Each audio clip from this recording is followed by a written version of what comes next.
Assalamualaikum warahmatullahi wabarakatuh. Bertemu lagi dengan Bu Indah di PPIR, di materi PPIR atau respons resep untuk kelas 10 SMK Bina Wasada Mandiri. Bagaimana kabarnya semua hari ini? Mudah-mudahan selalu sehat. Jangan lupa pakai masker, sering-sering cuci tangan, dan jaga jarak physical distancing. Ya, dan banyak-banyak berdoa semoga Allah angkat corona ini dari muka bumi sehingga kita bisa terbebas dari COVID-19. Amin amin ya robbal alamin. Kita mulai saja materi kita hari ini dengan baca basmalah. Bismillahirrahmanirrahim. Materinya masih lanjutan yang pekan lalu, yaitu pengenalan alat. Ya, jadi kemarin kita sudah 1 sampai 7. Tuh, 1 sampai 7. Nah, sekarang kita lanjutkan yang nomor 8. Yang nomor 8 ini adalah sendok tanduk. Ya, sendok tanduk itu fungsinya adalah untuk mengambil bahan obat. Jadi biasanya sih bahan obat serbuk ya. Kalau kamu lihat tuh dia ada yang begini. Ya. Jadi ada sendok yang bagiannya lebih besar. Ini biasanya untuk kalau kita ngambil serbuknya agak banyak. Ada yang di ujung ini kayak semacam sendok kecil gitu ya, untuk mengambil yang bahan obatnya dalam jumlah sedikit bahan obatnya. Itu untuk serbuk. Nanti di video ibu yang satu lagi yang belum ibu share, ibu akan berada di lab dan akan memperlihatkan ke kalian alat-alatnya secara langsung gitu ya. Nah, ada sendok tanduk itu yang bentuknya seperti dayung ya, gini. Nah, yang seperti dayung itu nanti dia fungsinya itu untuk mengambil bahan obat yang salep gitu. Jadi kan dia rata nih ya kalau dayungnya, jadi lebih mudah untuk ambil bahan obat salep. Yang selanjutnya adalah cawan uap atau cawan porselin. Kenapa disebut cawan uap? Karena biasanya untuk menguapkan gitu ya. Cawan porselin.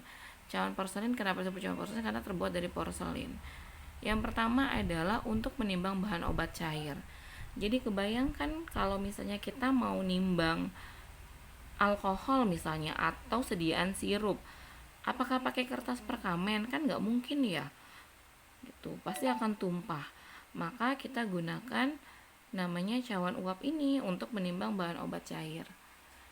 Yang kedua adalah wadah untuk melebur bahan obat salep.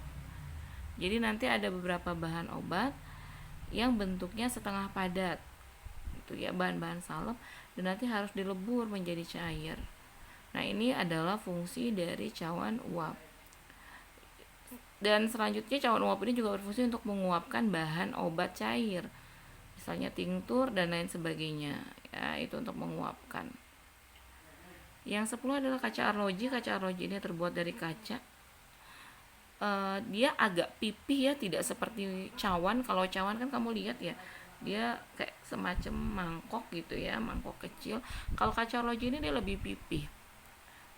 Fungsinya adalah untuk menimbang bahan obat yang mudah menguap dan bahan yang bersifat oksidator.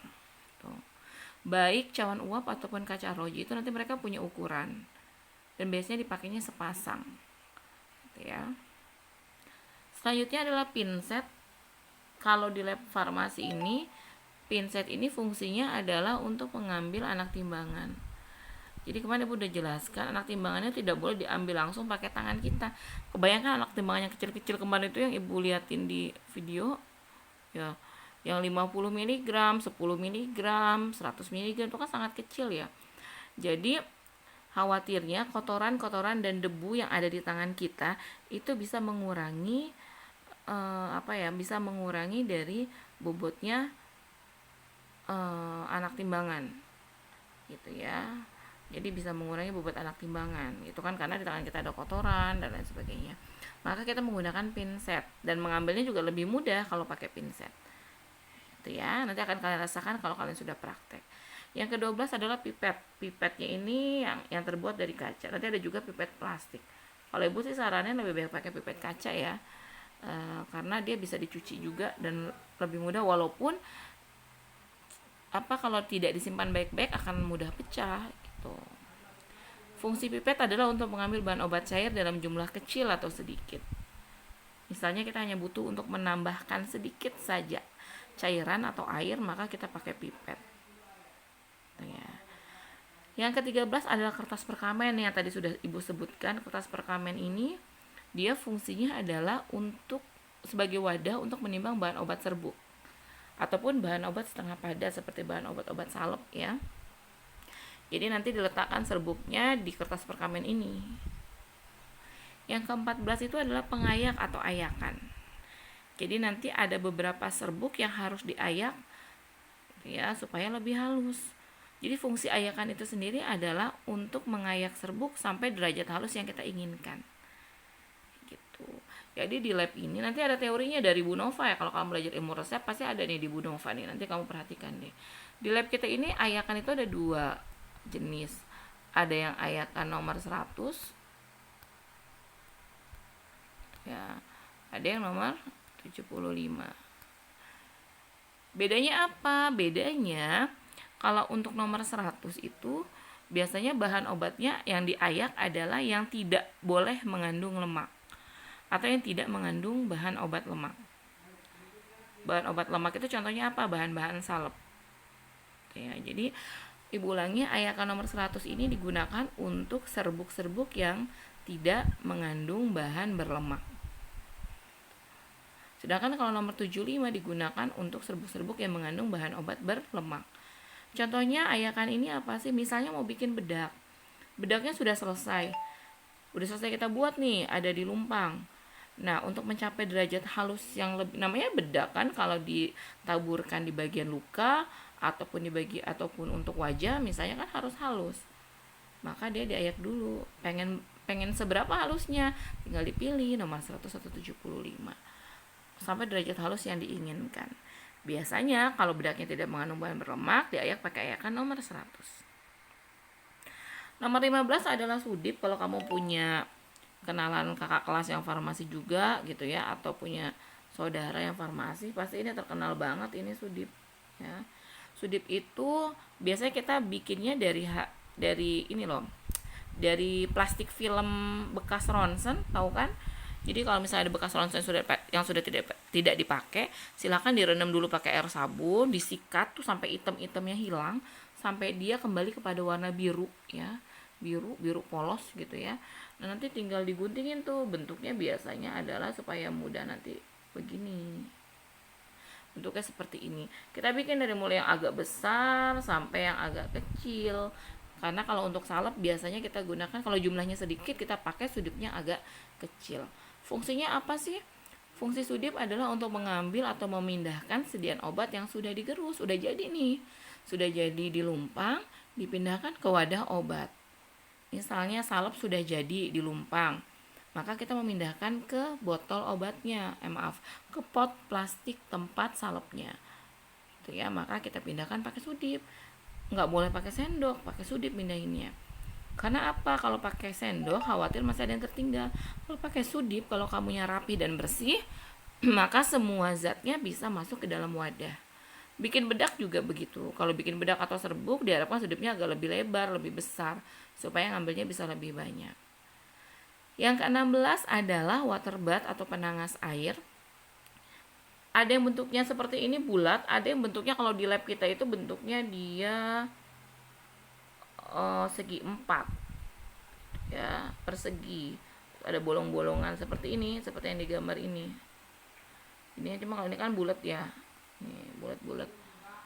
Nah, kalau lebih mudahnya water bath ini adalah fungsinya kalau kamu di rumah atau bunda atau ibu kamu punya dangdang gitu ya, untuk misalnya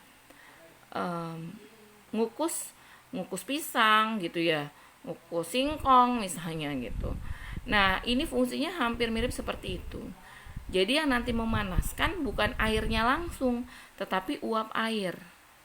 Ya kan kalau kalau kukusan kan gitu ya, di dalam di pancinya dikasih air, ditutup pakai yang bolong-bolong, baru makanan yang ingin dikukus ditaruh di atas bolongannya. Jadi uap air yang mematangkan gitu ya. Begitu juga dengan water bath. Ini dalam water bath ini nanti di dalamnya ada air, ditutup nih pakai yang bolong-bolong ini, baru nanti zat yang mau kita lebur atau yang mau kita uapkan ditaruh di atasnya. Tentu wadahnya adalah cawan uap. Ya. Jadi udah Ibu tuliskan fungsi water bath adalah untuk melebur bahan obat setengah padat. Tadi salep-salep yang tadinya bentuknya kayak lilin, kayak setengah padat, itu bisa dilebur menjadi seperti minyak untuk diolah lebih lanjut. Selanjutnya apalagi, dia juga bisa untuk menguapkan bahan obat cair. Nah, ini tadi salah satu. Di cawan uap ya, cawan uap kan wadah untuk menguapkan bahan obat cair seperti tinktur. Nah, waterbath ini adalah tempatnya untuk menguapkan. Ya, jadi nanti cawan-cawan uap yang berisi bahan salep ataupun yang mau diuapkan itu diletakkan di bolongan-bolongan ini nih. Nanti ada videonya ya. Nanti Ibu sudah buatkan videonya, cuman belum Ibu share, belum waktunya. Yang ke-17 adalah timbangan. Timbangan ini ada yang miligram, ada yang gram. Kalau yang digambar ini timbangan apa? Ada yang tahu? Iya, benar, timbangan miligram. Lihat, ada rumahnya.